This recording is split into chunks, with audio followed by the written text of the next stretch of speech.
Good day and welcome to Letters and Politics. I'm Mitch Jeserich. Today we're going to be in conversation about the history of those 7 days that we call the week, where it comes from, how it has evolved over time, and how it has even shaped our own lives. My guest for this conversation is David M. Henkin. He is the Margaret Byrne Professor of History at the University of California, Berkeley. He is the author of the book, The Week, A History of the Unnatural Rhythms That Made Us Who We Are. He joins me over Zoom. David Henkin, it is a great pleasure to welcome you to this radio program. It's very nice to be here, Mitch. Thank you very much. What's fascinating to me, and I learned this from your book, is that our 7 days that make a week, we're talking about Monday through Sunday, is one of the few measurements, I guess, of time that we have that's not actually connected to any kind of physical phenomena, whether it be out in space or even more locally. That's right. I mean, people have speculated and argued that it might have been derived from a lunar cycle. There even are chronobiologists who believe that our bodies have clocks that might have produced a 7-day rhythm.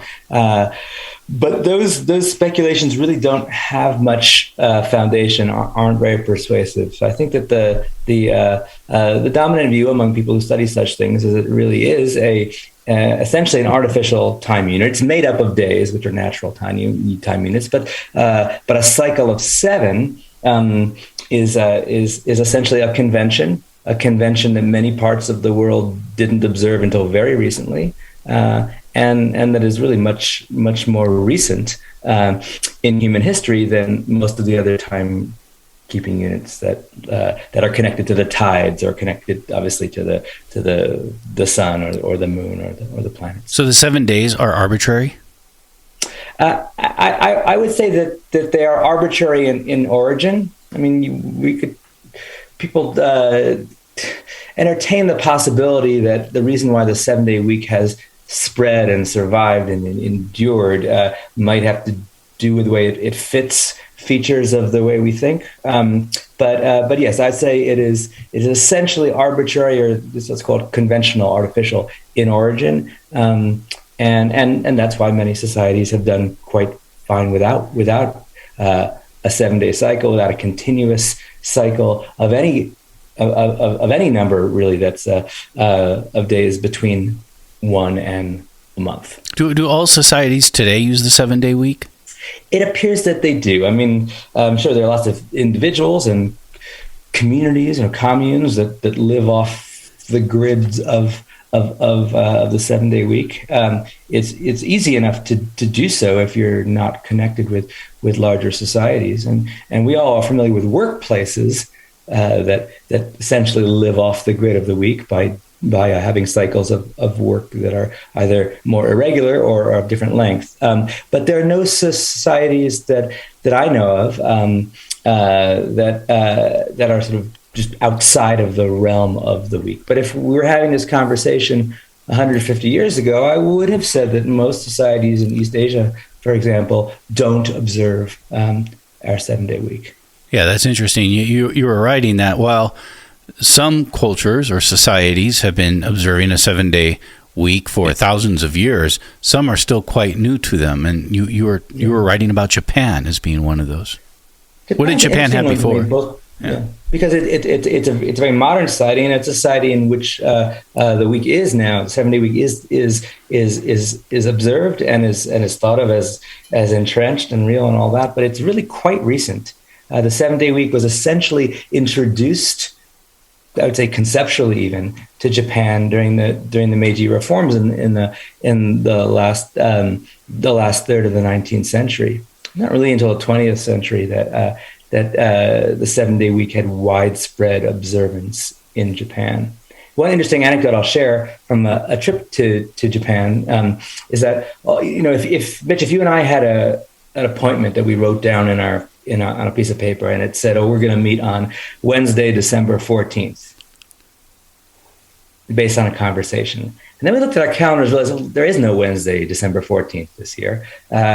I think we would both assume that the 14th part of it was the mistake, right? That you and I meant Wednesday, and we meant the closest Wednesday to the 14th, which in this case would be the 15th.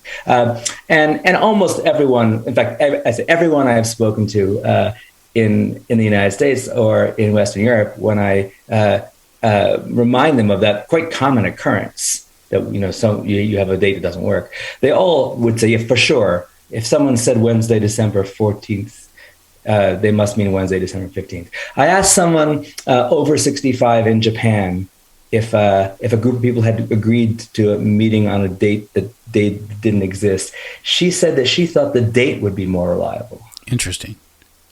So it may be the case that, despite the fact that I do think that the weekly cycle is quite entrenched in modern Japan, it may be that for some people it hasn't quite attained the status that it has for us, which is the most mnemonically useful and the most mnemonically reliable way to identify an appointment or to identify a day.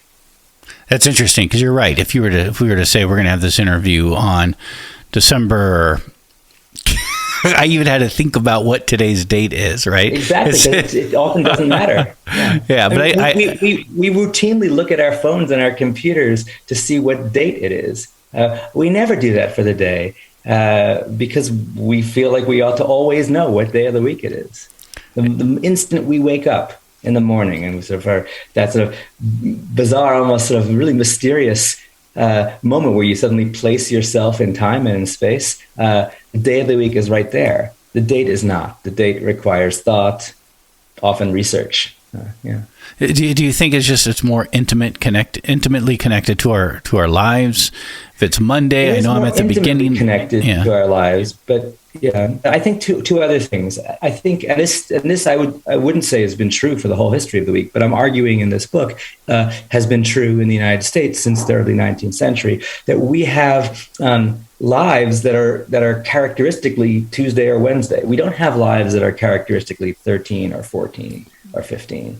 I mean, the end of the month might be important to us, or even the middle of the month, depending if we're getting paid on that basis or if we're rent due or things like that. But for the most part, our lives don't have a distinctive character associated with the date of the month. They do have distinctive character associated with the day of the week, and that is heavily because of schedules and appointments that we attach to the week. So it's both the case that the week is close to us because we use it to remember stuff all the time, and it feels intimate, as I think, as you aptly put it. But I think it's just practically speaking, it's just a much bigger deal to think that it's Tuesday when it's Wednesday, because you're going to wind up doing the wrong thing. You're going to wind up, you have appointments, you have meetings, kids have custody schedules. People have violin lessons. People used to in the old days have television programming. There's so many things that we do on a Tuesday that we don't do on a Wednesday, and vice versa. There isn't anything really comparable for the various numbered dates of the Gregorian calendar. And what's interesting is that the week starts anew. So we start anew after every 7 days. We start anew, and that whole cycle. Did you find in looking at other societies that at the time didn't use a 7 day cycle, 7 day week? Did they have just different cycles? Do you think that cycle is natural or inherent in humans? Well, I'm not an anthropologist of calendars. Can't really speak with much expertise about all of the societies that haven't used the week, but I don't know of any society that didn't use a month. And the lunar month, or the analog to lunar month, you could think of our Gregorian months as analogs to lunar months. I think that really has the implication of renovation that you spoke about, and that we do feel for the week. There's something about a new moon that makes you feel like, okay, life is beginning. Now, there are societies that have had 10-day weeks and 8-day weeks and 5-day weeks and 19-day weeks.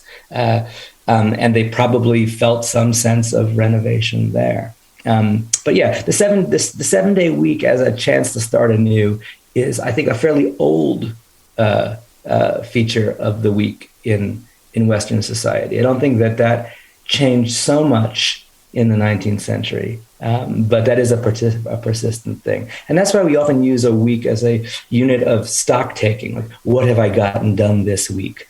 What's on the it's on the horizon for next week. It's this sort of, I guess horizon is the right word. It's this horizon of activities or just horizon of life experience that we can think of as manageable. We do that with days too.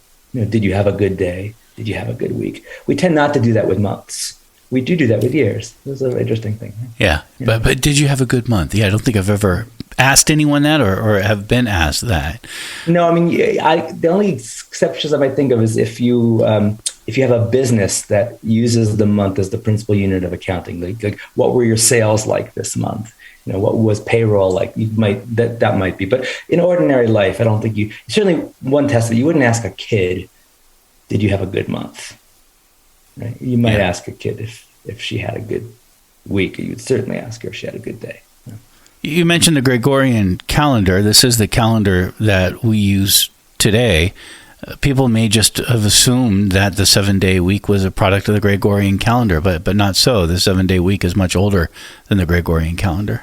It's older than the Gregorian calendar, and interesting thing. So when the Gregorian calendar is essentially a reformed version of the solar calendar that the Romans introduced, which is called the Julian calendar.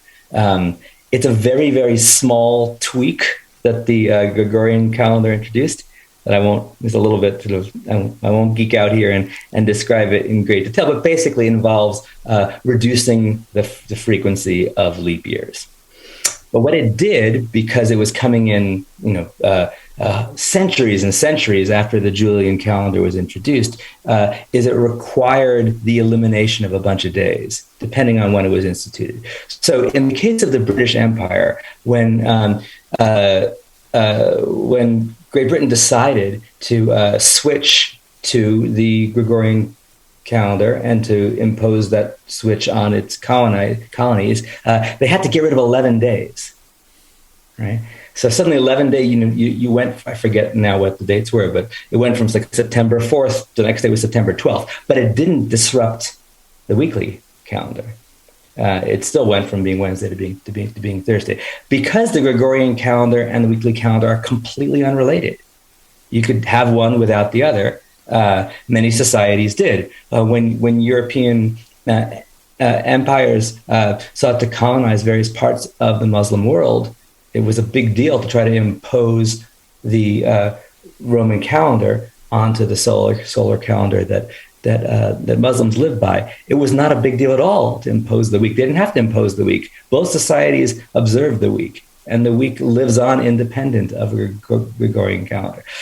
So when the British changed the annual calendar, they didn't change the week, and they didn't have to change the week. They're independent. That's one of the things that's frustrating to people sometimes about the week, is that it's not actually a subset of any of the Gregorian. It's not a subset of a lunar calendar. It's not a subset of a solar calendar. It's not a subset of a Gregorian month or Gregorian year or any of that. It's just its own separate count that has a completely different history. It's true that the Christianity ultimately played a very large role in spreading both calendars across the world, but they really are completely different things. Yeah. The 7-day week is older than Christianity as well, though. The 7-day week is older than Christianity, and it's older than Islam. Whether it's older than Judaism or whether it's older than Judaism is probably the wrong word. I think we're saying it is older than Judaism, but it may or may not be older than Jewish Sabbath keeping practices. I think that's a matter of some debate. But I do think that the role of Christianity primarily and Islam secondarily really accounts for why the week was in a position to become the kind of global timekeeping system that it is today. What tell me about, and I just want to recognize, when we get into it, the history you really focus on in your book about the week is more contemporary history, starting in the 19th century. But just sticking with this, the Jewish potential origins with the 7-day week, what evidence do we have? Is this something that's found in the Jewish Bible? Well, it's interesting. The Hebrew Bible begins with an account of creation in which the Lord creates the universe in 6 days and rests on the seventh. Now, that doesn't necessarily produce the week as we know it, because nothing in that narrative says, oh, and therefore every 7 days people will rest, right? You could imagine if someone stopped reading the Hebrew Bible at that point, they might conclude that, oh, you could commemorate it by not working on the seventh day of the month or the seventh day of the year, or you might not commemorate it at all. But later on in the Hebrew Bible, it is clear that there is a commandment to rest on the seventh day. Different parts of the Hebrew Bible differ on what is the basis of that commandment, and therefore maybe what the meaning of that commandment is. But there's plenty of evidence in the Bible that there is a thing called the Shabbat that has to do with resting, and it also has to do with seven. But it's not clear, actually, in most of the Hebrew Bible that anyone's using it as a timekeeping system.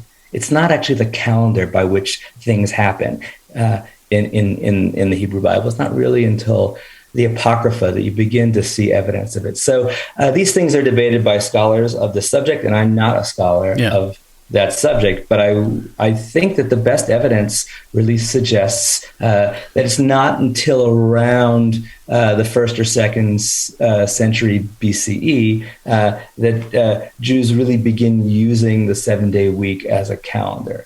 But there is plenty of evidence that, let's say, for 1,000 years at least before, there was the concept that one ought to rest on the seventh day. Okay, so that would be the argument for the Jewish origin. But at the same time, the Romans had a planetary week that wasn't a cycle of work and rest. They just believed that each day of a continuous 7-day cycle was under the dominion of one of the 7 planets, by which they meant the sun, the moon, and the 5 planets that we recognize that you can see with the naked eye. So, but that's how we get our names: Sunday, Monday, Tuesday, Wednesday, Thursday, Friday, Saturday. They each correspond to the planet or the eponymous god who governs life on that day. And those two things, the Jewish Sabbath and the Roman planetary week, have I think pretty much separate origins. And scholars have debated whether each of those might have some deeper, older, whether the Jewish Sabbath week might be rooted in Babylonian taboos or astrological practices, whether the Roman week was anticipated by Egyptian planetary weeks. And I think it used to be common to assume that was the case. I think the evidence for that seems a little bit weak. And so the safest thing to say is that around the Roman imperial period, these traditions of the Jewish Sabbath week and the Roman planetary week sort of converged, come together, and that's really where we get the week as we know it. Anything before that, I think, is really hard to say with certainty as evidence of a week. Do we know then, is it then the Roman Empire, which eventually becomes a Christian empire? After that, we have Islam and the spread of Islam. Is that how we get the spread of a 7-day week? Well, the story of the spread of Islam is a little bit separate. I think that the spread of Islam has as much to do with as I understand it, with diasporic Jewish context as it does with the spread of the Roman Empire. But for sure, the spread of the Roman Empire and the decision of the Roman Empire to officially adopt the 7-day week is probably the biggest event in the first, let's say, 500 years of the history of the week. Yeah. This is Letters on Politics, and we are in conversation about the history of those 7 days that we call a week. Our guest is David M. Henkin. He is the Margaret Byrne Professor of History at the University of California, Berkeley, and he is the author of the book, The Week, A History of the Unnatural Rhythms That Made Us Who We Are. Let's get into the 19th century. This is the 1800s. We get into 19th century America. I guess immediately when I think of 19th century America, you can also say this about Western Europe, especially England. I think of the Industrial Revolution. Do these go hand in hand? They do and they don't. it's a sort of more complicated question than it probably ought to be, or it seems like it would be. But so yeah, industrialization, if you mean by that the reorganization of labor, which is, I think, a perfectly good way to define industrialization, had a big effect on the week, but it did certain things and not others. I would start by saying that, in a way, the week was always, or the Jewish week at least, was always in some ways an industrial timekeeping mechanism. It said, these days are work days and these days are not work days. And that is a kind of fundamental industrial logic. Right? We think of pre-industrial labor as sort of interwoven with the rest of life. Work takes place in the home. Work takes place in informal, irregular schedules, or work is performed in coordination with natural cycles. So the week gets rid of all that. It says it doesn't matter what time of year it is. It doesn't matter where you are. There's time for work and time for not work. That's the Sabbath. And so the Sabbath, I think, is fundamentally an industrial timekeeping unit. And so in that sense, the week actually made it easier for the industrial labor arrangements to take hold, because there already was this model that certain time is work time and certain time is not work time. And that may be one of the reasons why more Sabbatarian societies, like New England in the United States, took more easily to industrial timekeeping. But industrial, and that would account for why, for example, the line between Sunday and Monday became much, much more rigid in the lives of workers during the industrial period. Whereas in pre-industrial work cultures, people might show up late on Monday or take Monday off or show up drunk or something like that.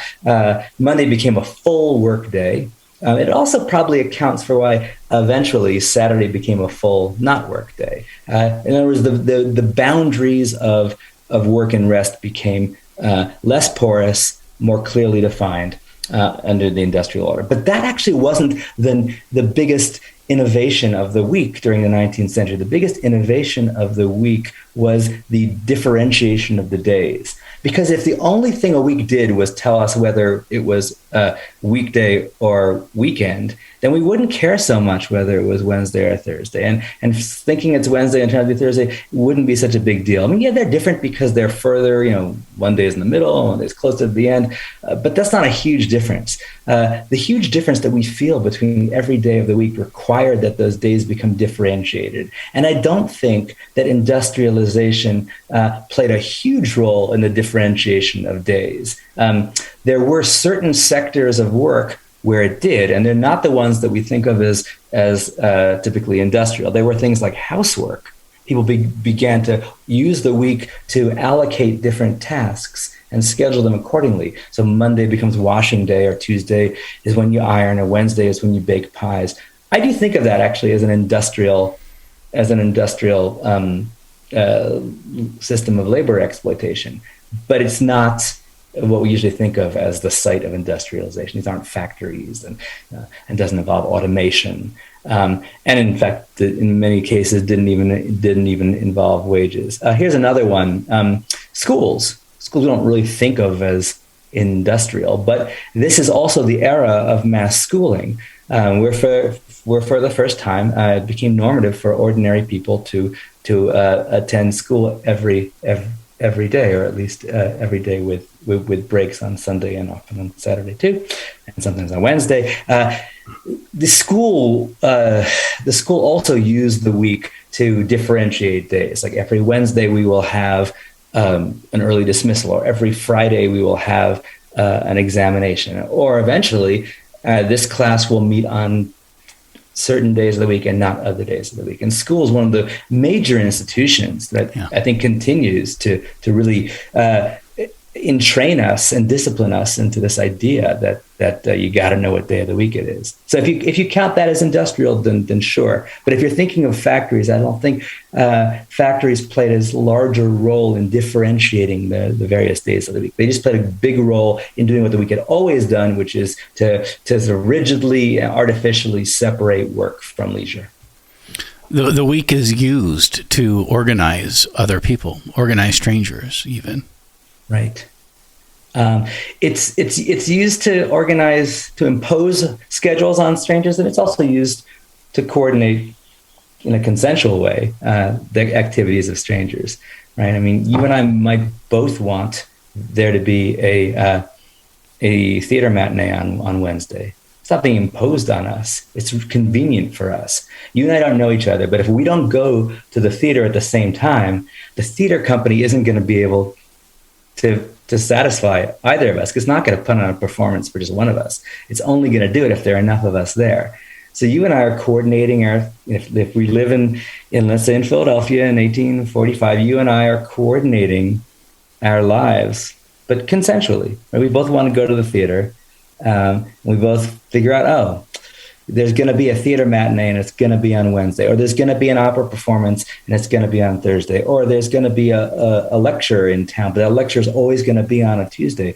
Or I want to join an organization. I want to join, a fraternal order, or I want to join a sewing circle. And the only way that I can do that, and you're still a stranger to me, the only way I can do that and you can do that is if the week is being used in that way, so that we can remember when to go, and also so that we can sequester that activity from all the other activities we want to do.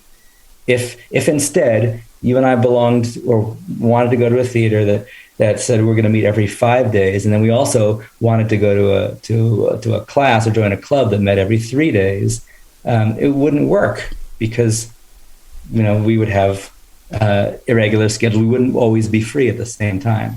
But the week enabled that kind of scheduling of strangers. So the week also allows employers or school administrators, or could even allow governments to impose a schedule on a populace. But it's not always sinister. It's not always heavy-handed. It's also actually convenient. Yeah. Do we see our relationship to a week, and do we see the week itself evolve with modernity? Do we use it? Is our perception of the week today different than it was in the 19th century? I mean, I guess as I was saying that, immediately popped into my head the creation of the weekend, thanks to, as we commonly hear, from the labor movement. Yeah. I'm going to give maybe an odd answer. I'm going to say no. That the week is not as different between, let's say, 1850 and the year 2000 as you might think. And the reason why you might think it would is because everything else about time seems so changed, right? I mean, everything's so much faster. The machines that we use to measure time are so much more precise. The expectations of simultaneity or instantaneity are so heightened.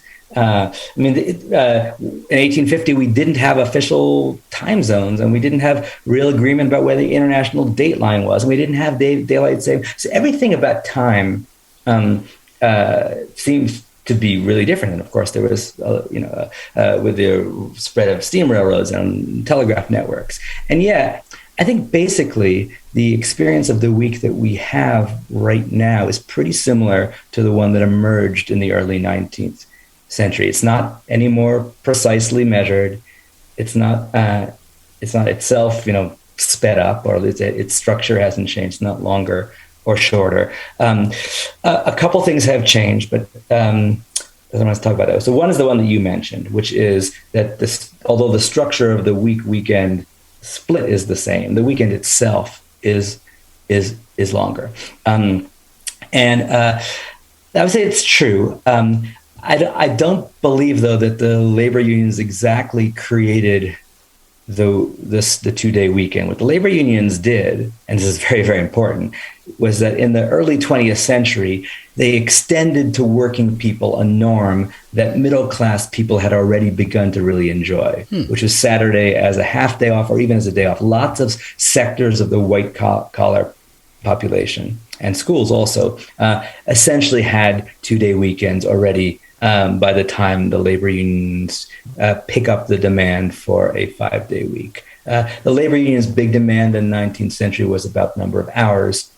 So they were focusing on reducing the work week, but they weren't focusing on reducing it by making Saturday a day off. They were focusing on doing it by reducing the length of the workday. So that's a big change. But I don't know how fundamentally that alters our sense of the week. I mean, it's great to have a 2-day week, and I would like to have a 3, and many people have tried to arrange that, and even reformers have proposed 4-day work weeks, and all that would be great and important. But compared to other kind of big structural changes in the nature of timekeeping, I'd point out that's actually sort of minor in the sense that it doesn't alter what a week is or does or feels like. And consequently, the things that people said about weeks going by quickly, or how weird it is to think it's Tuesday when it's Wednesday, all those things people were already saying in the 1820s, 30s, 40s. So I think that becomes the crucial. Now, the other question, though, why you might think that it's changed is because now in the 21st century, a lot of the traditional anchors of the week have been loosened. So telecommuting or remote working is a big one, right? That ought to change some of the imprint that the work week puts on the landscape. That's a big one. Maybe the most obvious one is 24/7 consumption. So shopping used to follow weekly patterns, what we call 24/7. And note, by the 24/7 is a redundancy. If it's 24, you could just say 24. But the reason why we say 24/7 is that we used to feel like in a 7-day week, there was also a kind of pause, not just for nighttime. There was a pause of 1 or 2 days that meant that you didn't do shopping, and you didn't have certain kinds of access to people. So that is a big change.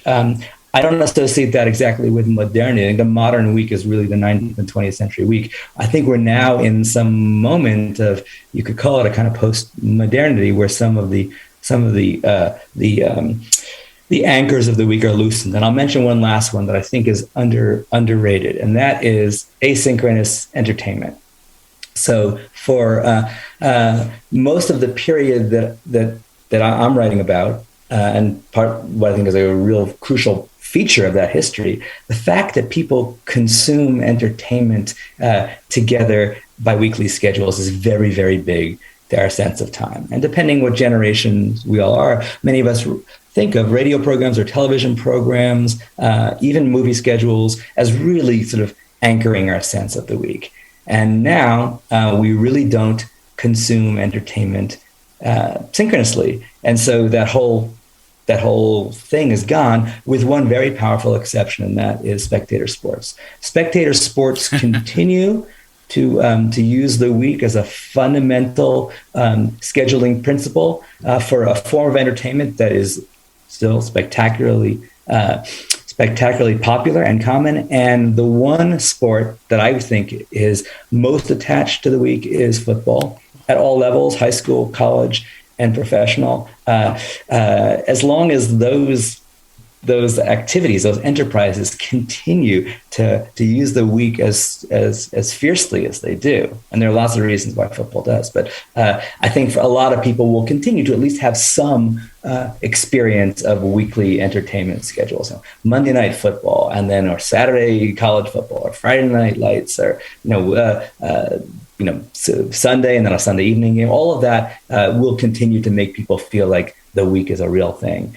But for those of us who don't watch football, and those of us who don't follow sports, there are decreasing opportunities, or just decreasing obligations to plan our entertainment schedule around the 7-day cycle. And because I think that was such a big part of what made the modern week, the fact that is diminishing seems interesting to me. So I do think it's possible that the modern week, not that the modern week is different, but that the modern week may be unraveling in some way. But there's so many things that keep it in place, including our continued habit of scheduling voluntary activities on a weekly basis.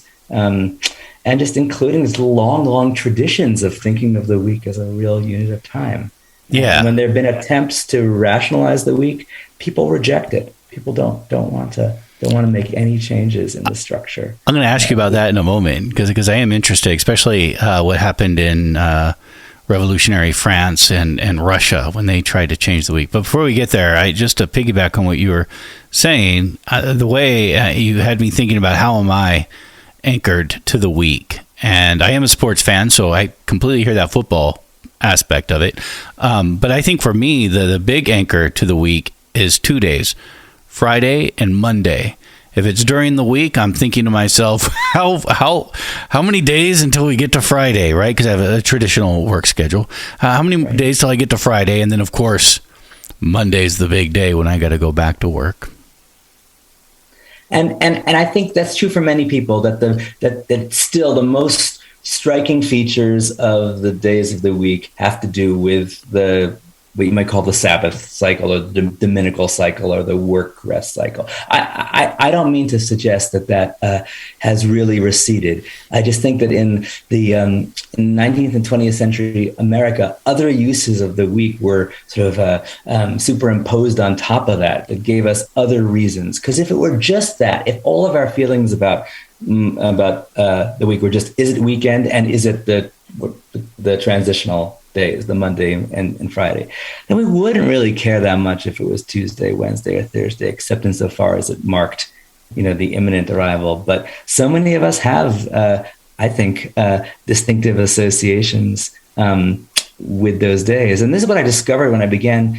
I spent many years in quest of ultimately a very difficult question to answer, but a really important one, which was like, did people actually really feel like Tuesdays and Wednesdays were different? And did they always know what day it was? Were they always right? And when they remembered stuff, did they use the week to remember it?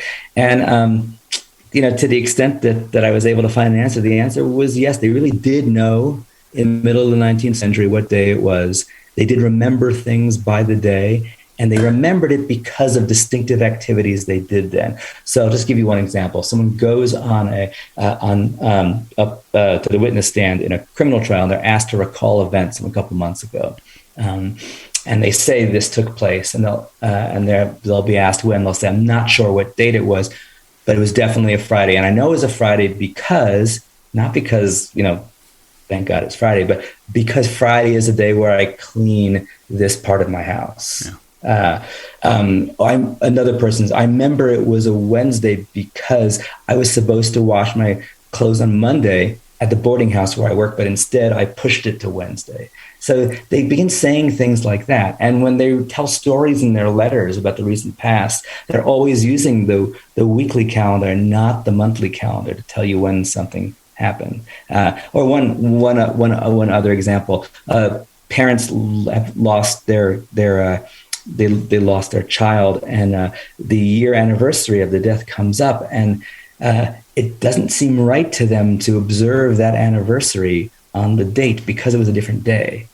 So instead, they decide to really observe it on the Thursday, not the Friday, so that it really become a day that resembles that day.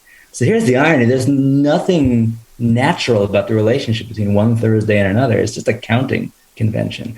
But those days come to seem so distinctive for reasons that aren't just about religion, aren't just about work and rest. They come to seem so distinctive that it seems like you can't actually commemorate a very serious and tragic anniversary on the Gregorian date because it's just not the same day. That's one of the striking mysteries that I spent my time trying to research. Well, I get what you're saying, Mitch. Like Monday and Friday or Sunday night, these are big traumatic events. And that's also how memory works, though, right? That's how memory works. We remember one thing, and then we remember other things that were associated with it. And if we do have routines that are loosely based on days. And that's why, and if I had to say what is the one thing that a week does for all of us, it really is about memory. The week is we experience a memorable set of days. It's not too many that we can't keep them all in our head, and but it is enough. There are enough of them in the set that if you have a life that differentiates, you can actually remember them by their associated activities. And we use the week to remember stuff, and we use the week to remember stuff differently in the modern world than we did in the pre-modern world. I don't really know how weeks functioned as mnemonic devices, in medieval Russia or in or in medieval England for that matter. But I do get the sense that both in 19th century America and continuing in our lives today, that the week is the unit of time most associated with memory, which is why it's so disorienting and so distressing to forget what day of the week it is. Because it's not just that you're going to wind up, missing appointments. It's that it kind of suggests cognitive decline. It suggests the unraveling of your memory. And to me, that's a very poignant phenomenon, in part because the week itself depends entirely on human memory. If we started miscounting hours or even months, and certainly certain days, we would have some way of figuring out that we had gone astray. But if we lost track of the weekly cycle, there's been nothing in the observable world to get us back on track, because all it is a record-keeping device. We have to remember that. So even as not just individuals, we as a society, as a culture, we are sort of collectively maintaining a historical record every time we say today is Tuesday. We are saying today is Tuesday, and we know that only because we can tell you what all the other days were up until this point. And what we're really saying is it represents a continuous string of 7-day counts dating back to some earlier moment. So it really is very much a unit of timekeeping associated with human memory. That's very interesting, because I have found myself in this pandemic wondering if I was experiencing any cognitive decline, because I was having a hard time remembering what days things happened on. Yeah, I mean, I really have nothing to say to that, except that I completely relate, and you're not the first person to tell me that, and I don't really know what to make of that, except it does really confirm my sense. Because I don't know which is the chicken and which is the egg, but it confirms my sense that the kind of mnemonic anchor that the week provides is important to us, not just for practical reasons, but for reassuring us that our memories are reliable, and our memories are useful, and our memories are valuable as search engines, valuable as repositories of experience, valuable for all the things that we want memory to do. And there are obviously other things that make us concerned about memory loss. But the week is the one calendar unit that I think is most likely to trigger that anxiety. Interesting. Really interesting to think about that. And then I think about my grandmother, who lived a long life into her 90s, was retired for almost 30 years. And I remember visiting her, talking to her, and she didn't even know what day it was anymore sometimes. I mean, You could tell her, she could figure out if she tried to think about it, but just naturally she's like, oh, is today Sunday? Like, oh yeah, it is. Yeah. No, I mean, I've experienced that with older relatives as well. It's very hard to persuade someone, especially if they're living in isolation, that they have the day of the week wrong. Yeah. If they think it's the wrong time of year, you can sometimes point out the window and say, look. But now, all they can do is pick up the New York Times and say, look, the New York Times says that today is Tuesday. I took a sabbatical during the pandemic. Never when I'm working. Working always keeps me anchored, I think, to the week of knowing what day it is. But I did take several weeks off, and I did find during those weeks I was suddenly trying to have to figure out what day it was. I did want to ask you in our remaining time together about efforts to move away from a 7-day week. And mentioned earlier, this happens in revolutionary France and in the 1790s with the French Revolution, and again in the early 20th century with the Russian Revolution. What were they trying to achieve in France? And obviously it did not work. Right. So those two are similar, but also different. So I'm trying to distinguish what I take to be the lessons of their failures, and then I'm going to give you a third example also. So the French Revolution was trying to both, practically speaking, weaken the power of the Catholic Church and Catholic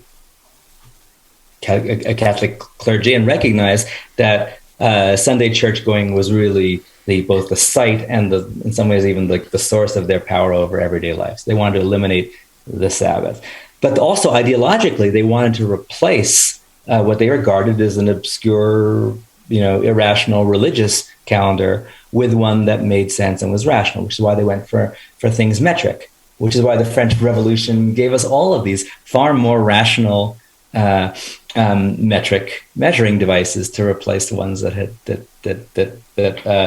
were much more arithmetically inconvenient and not based on 10. So that's why they wanted a 10-day week. They wanted to kill the 7-day week, but they also thought that a 10-day week made much more sense, and they wanted a rational, orderly, mathematically congenial calendar. I would say it didn't work in part because it was such a big change in people's lives, but also because they really underestimated the power of their foe. The Catholic Church really did have such a big hold on people's lives, and so did church-going habits and beliefs about sacred time that large segments of the population rejected this reform, rejected it early, rejected it forcefully. So whereas many of the sort of enlightened timekeeping reforms that the French introduced have survived and spread, that one died an early death. The Soviets, in some ways, are doing the same thing because they also wanted to defeat the power of an entrenched, in that case, Russian Orthodox Church, and also they wanted to replace older, irrational means of timekeeping with more rational ones.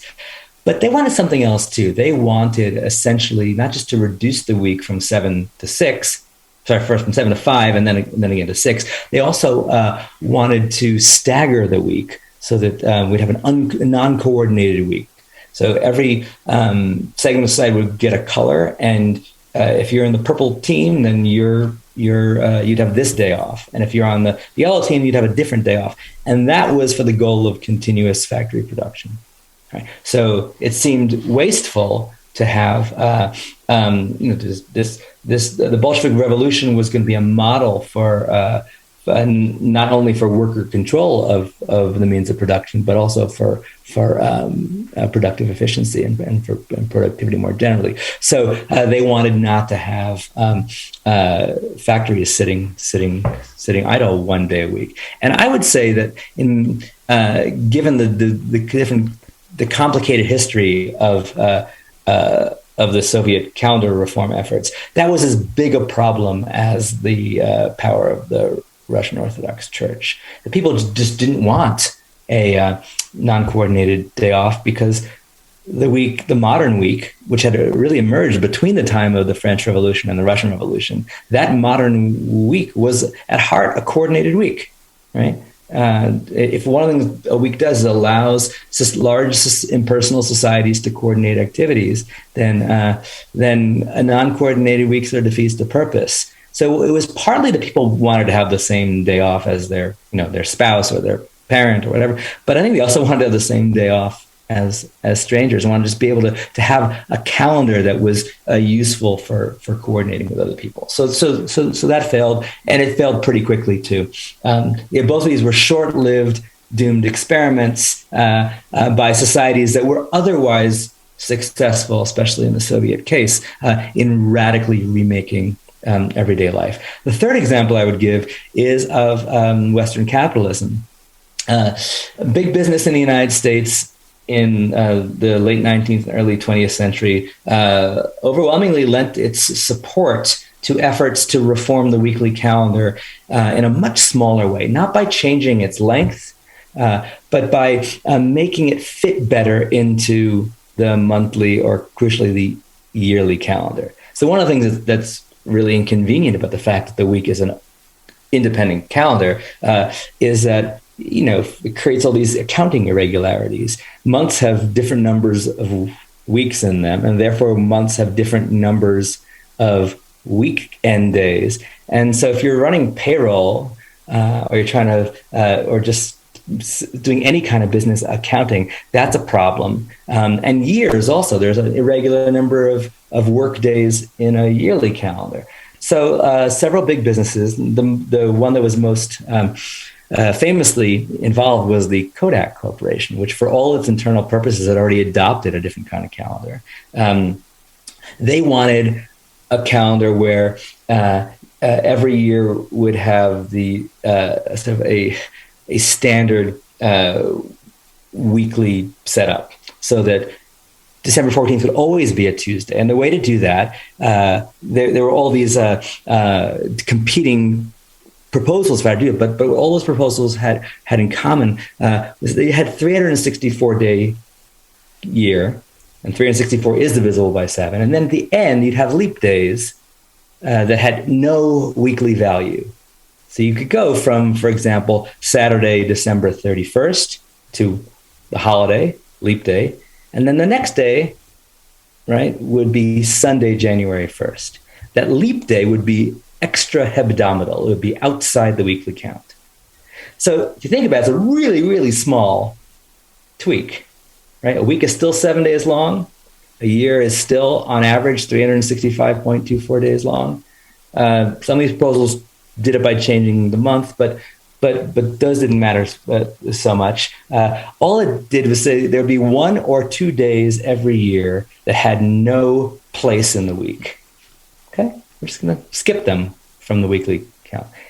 And there was lots of support for this.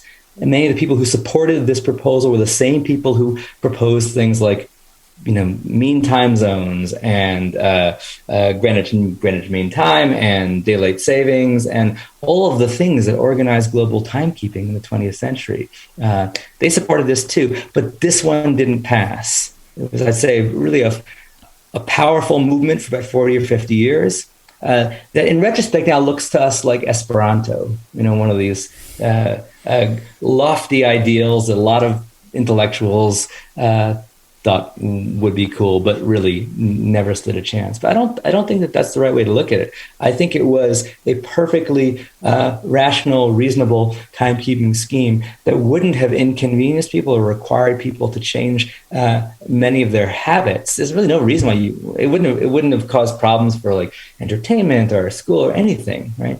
I mean, we all the time have days that stand up. When we have a Monday that's a holiday, and then all week it seems it's weird. It feels like a short week. So we could have gotten used to all of that, but ultimately, enough people in the Western world did not want to sort of suspend the weekly calendar even for 1 or 2 days, because it seemed wrong. Like, if today really is Thursday, we can't call it Wednesday. Now, religious people had very sort of clear grounds for why that was the problem, and organized religions played a major role in the defeat of calendar reform. But it wasn't only religious people who thought it was just too weird to skip a day from the week, and I think that's because by the time we get to the 20th century, there's just so many different reasons for people to feel like the weekly calendar is a real thing. There are the vestiges of astrology, but they're also just built into our experience some sense that this 7-day cycle is not just a convenience, that it really is somehow the best way to sort of describe our days. And so, like the French and Russian reforms, this one died. This one never even got off the ground. The others were implemented and then undone. This was just proposed, considered very seriously at the League of Nations, and then defeated probably decisively. Then it was brought up again in the UN and defeated there too. So anyway, that's a long answer to your question. David M. Henkin has been our guest. He has joined us for a conversation about his book, The Week, A History of the Unnatural Rhythms That Made Us Who We Are. David Henkin, I found that really interesting. Thank you. I enjoyed talking to you, Mitch. Thank you very much.